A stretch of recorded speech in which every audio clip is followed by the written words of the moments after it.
في فصل مدرسي زاه مليء بالمرح، جلس سامي وليلى مع زملائهما.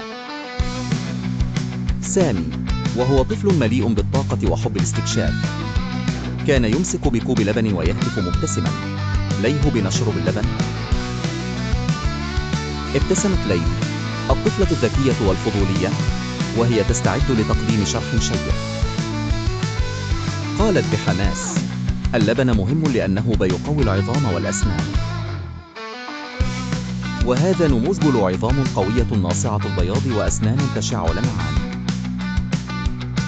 واصلت ليلى حديثها: كالسيوم اللي في اللبن بيساعدنا نحافظ على صحتنا، وكمن يخلينا نقدر نلعب ونستمتع.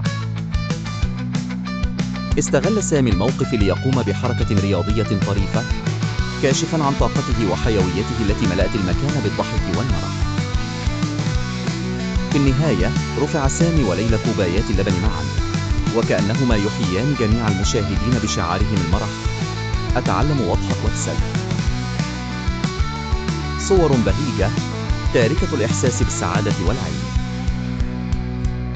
بهذا قدم ثنائي المرح سامي وليلى درسا بسيطا ولكنه ممتع في أهمية شرب اللبن بأسلوب يناسب الأطفال ويثير فيهم الرغبة في التعلم والاستمتاع. لا تنسوا الاشتراك في القناة أتعلم وأضحك وأبتسم ليصل لكم كل جديد.